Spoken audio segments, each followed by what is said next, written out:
Welcome back to the Clover's reptile family. Thanks for joining us. So in this video, we're going to cover feeding your Western hognose snake. I haven't done many videos on feeding. I just wanted to be educational. I want to show you how I feed and what schedule, what size feeders I use, especially right now during the breeding season where it changes for the adult females and males based on the breeding cycles and how often they're paired and they're separated. And then also the size of the mice for the females, so you're not overstuffing them, but you're still getting the nutrition to them to be able to build up eggs. Another thing too I'm gonna cover is Husbandry Pro. This program I've been using it for maybe about 8 months now, and I love it. It's very organized. I'm a person that I need to have everything set, scheduled, organized, and be able to keep records. So I'm gonna show you guys. This is Husbandry Pro. Right here, they have a report called Feeders Needed Report and a Feeders Required Report. And you can put in different date ranges, either for a week or 1 day, 2 days of what you're gonna need. And it tells you exactly the type of feeder and the quantity you're gonna need for this specific feeding. So it makes it easier for when I go to the freezer and pick out exactly what I need. And it also gives you notifications on who needs to be fed.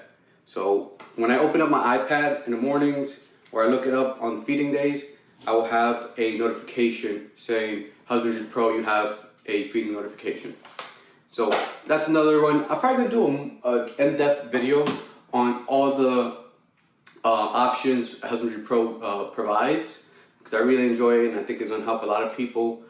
It also tracks all the breeding activities as well and incubation. Like I said, I'm gonna do a video on Husbandry Pro and maybe even try to get the creators of Husbandry Pro on the podcast so we can go in detail maybe what's coming up in the program, because they're always updating. So here we go with the feedings, and through the feedings I'm gonna explain a couple little things.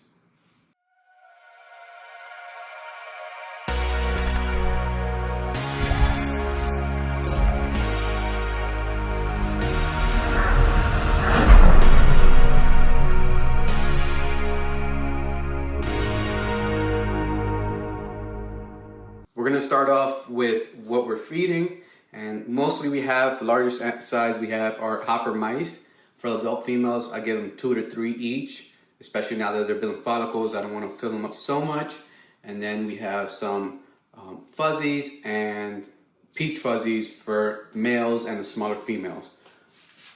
So I also use Repticalcium with D3, and then I also use multivitamin without D3. Both from Zoomed. For now that I'm feeding, my schedule right now for the females is every 4 to 5 days I'm feeding them, and then I'm letting them digest their food for about 2 days, pair them with the males, and then go back to the same cycle. Pair them with the males for about 2 to 3 days, and then restart the feeding schedule again. So since we're feeding very often smaller meals, I'm not doing multivitamin every feeding, but I am doing calcium every feeding, especially for the adult females that are producing eggs. You want to make sure that they don't have a calcium deficiency. So we're going to spray some in here, and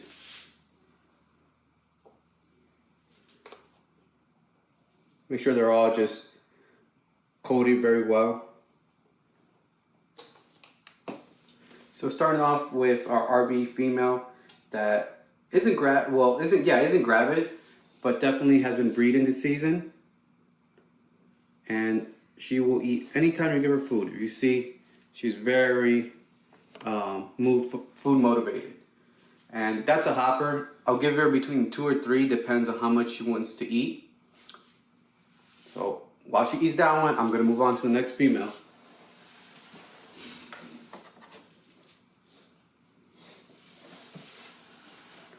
Actually, Artist is not gonna get fed this time because she ate about 2 days ago when she was clearing up from her shed. So she should be laying any day now.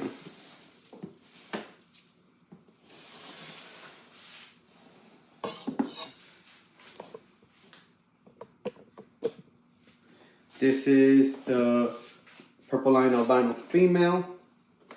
We're definitely gonna feed her. Same thing. She's very hungry all the time.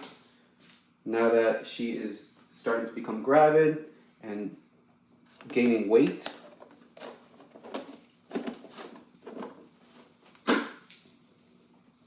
Another cool thing about having this tub is that it allows them to eat on top of it without getting any substrate on their food.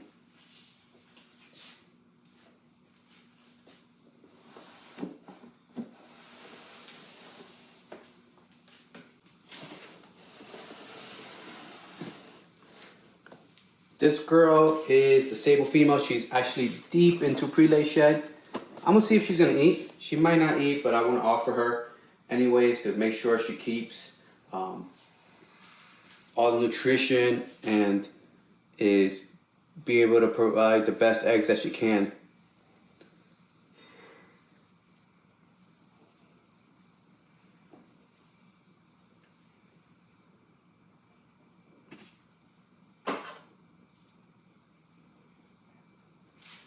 Yeah, she's gonna eat. So let me grab her and I'm gonna put her on top of the lid.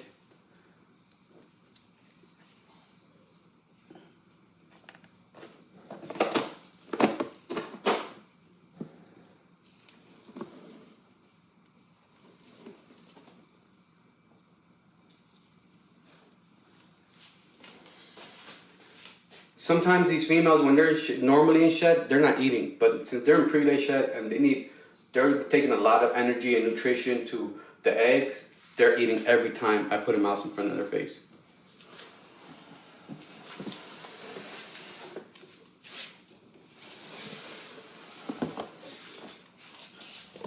This girl knows what time it is.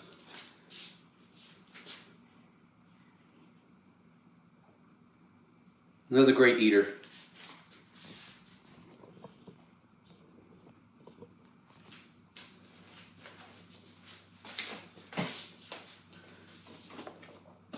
Let's adjust her. Get her out of here. And lay her on top of the bin like I'm doing with other females.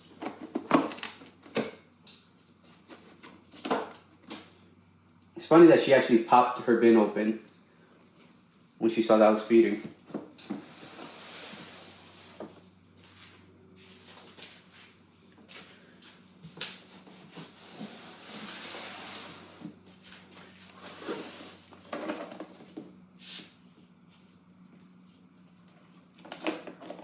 Another female about to start her pre-lay shed, starting her pre-lay shed.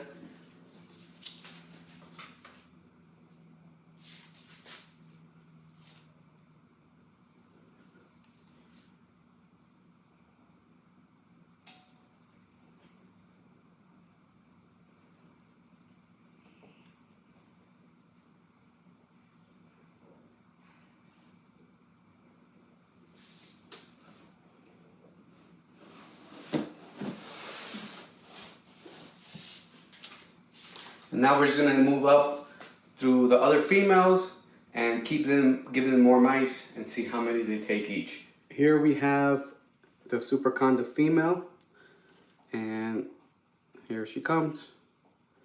Let's see if we can get her to get this food, this mice.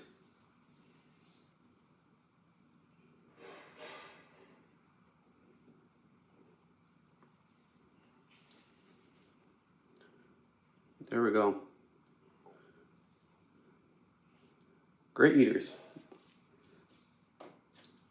Makes it easier for me, makes me happy seeing that they're eating.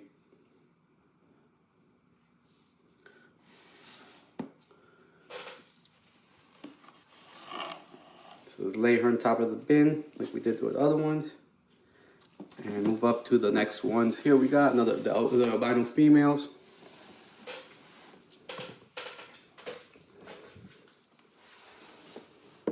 This girl out? Yeah, she's out of her bin. She's definitely hungry.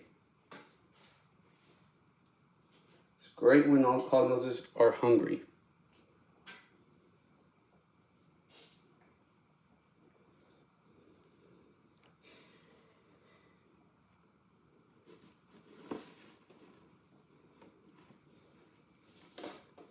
sideways strike, but these are pretty small hoppers, small size for them, so they can easily adjust their bodies.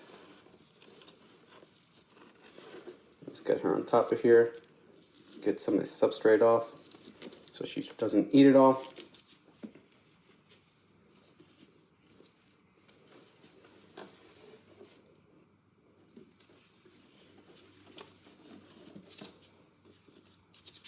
There we go. Beautiful girl.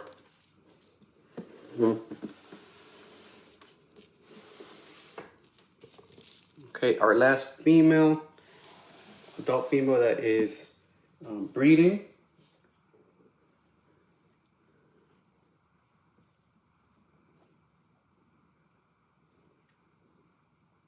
I think she heard the commotion came out. Wow, great strike. All great eaters. I'm very happy today with the success rate of eating that I'm having.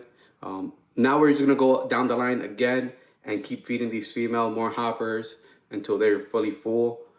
Like I said, I feed them about 2 to 3, depends, especially the big girls. I probably feed them about 3. Here we have a Conda Toffee Belly 100% het sable male. Just recently shut out. Look at beautiful colors. And eating good now. This guy, he was a little skittish at the beginning. We would have to basically put him in a hide and feed him. Now he's getting more comfortable and eating on the regular.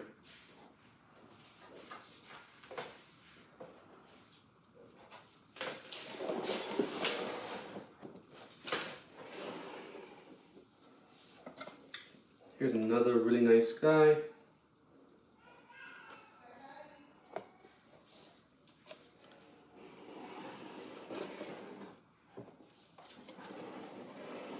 This girl is getting over shed, right at the end of shed.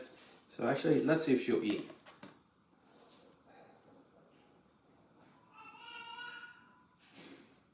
Yep, she ate. I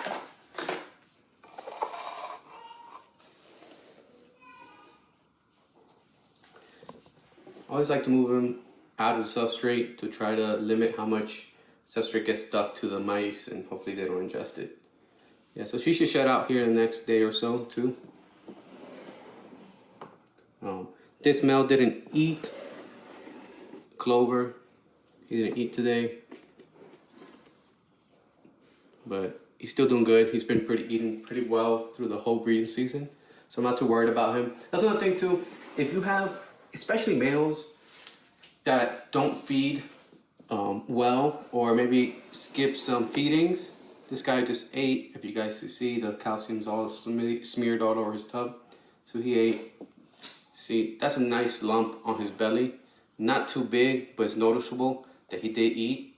Perfect size. So I would say the perfect size for your feedings should be 10 to 15% of your animal's weight. He ate too. I didn't record too many of the male feedings because sometimes they get skittish with the camera. And I want to make sure, since they're almost all done breeding, they've been doing such a good job, that they do eat and have a good time eating. He ate also already. This is the RBE toxic male. Beautiful guy. He ate himself a hopper because he's pretty big. So most of these guys are done for the season. They've all done their job, locked. The females are getting gravid. And oh, we forgot to record her. Forgot to record her feeding. She is always ready to eat.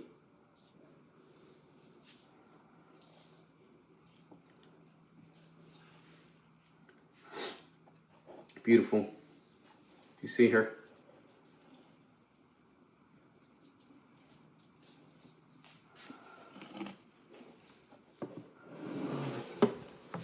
She always pushes her substrate all the way to the back of the small female.